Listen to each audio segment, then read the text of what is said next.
The Masters report was produced by Professor Jeff Masters from ACER, and it was government commissioned, and he was asked to investigate the performance of Queensland children in the National Assessment of Literacy and Numeracy.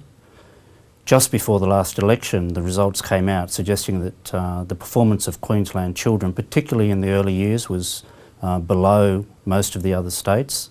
I think we only performed above the Northern Territory. So there was a sense of panic within the government about how this might actually play out. My view of the results of NAPLAN is that they need to be interpreted rather cautiously, and we need to know a lot more about what the results actually tell us about what's happening in Queensland.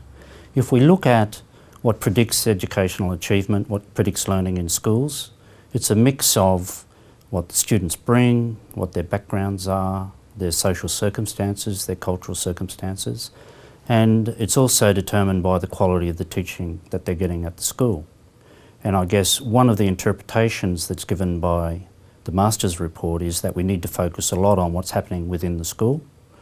And even though he acknowledges the out-of-school factors, they're not taken into account really in making a full interpretation. The difference between Queensland children and children from other states actually narrows as you go up the grades. It never quite comes together, but it does narrow, suggesting that there is some impact of the less schooling and the younger age group.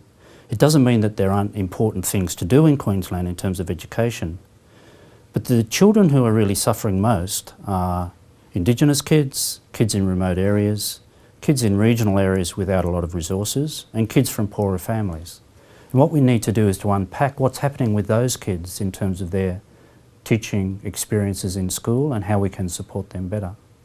But the government's immediate response to this was to mandate that the children in the NAPLAN years, that's 3, 5, 7 and 9, would actually be coached more or less on how to take the test, because that was one of the explanations that was given, that Queensland children are not test-wise. And so they've actually had a term of being coached in doing the test. They've had a number of trials of the test. And I think teachers have been told that they really need to improve the performance of the children on the test per se.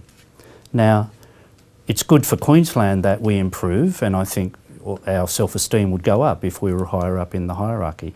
But actually focusing on testing is not the way to improve an education system. It's much too complex to think you can improve the system by mandating that children do testing for a whole term. The testing regime as it plays out is a media event. So it's to test, name, shame and then blame. And I think teachers are very much in that space at the moment, where essentially they're being blamed for the poor performance. The government's response through Jeff Masters, at least we don't know if they'll take up all the recommendations, is to support teachers in some ways, to give them more in service, to put more specialists out in the regions, and to try to build up their professional knowledge and their expertise and so on. And I think that's really good. But I think it's very difficult unless we can get out of this sort of name and shame and blame kind of culture that seems to be developing around national testing. I think teachers become very defensive. They get savvy about what's on the test. They teach to the test. They don't want to be shamed. So I think teachers as a group need to get together in professional bodies and really sort of think carefully about what this means and not be kind of pushed into a testing culture. Well, I think in summary, probably given the political context and the fact that Queensland apparently did so poorly, I think up to now it's been pretty much a knee-jerk reaction. And I think now we have the opportunity in this period of consultation around the Masters report to step back, to think about what it means, and to really look at the groups of students and the communities in the state that are not doing so well, and work with the teachers and the students and the parents in those areas to really lift the learning.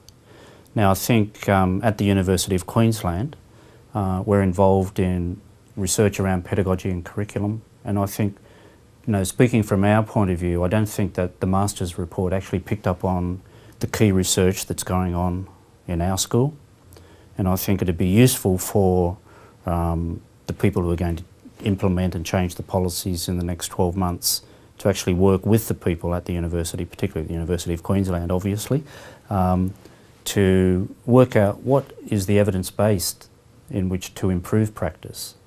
And I think that's the way forward.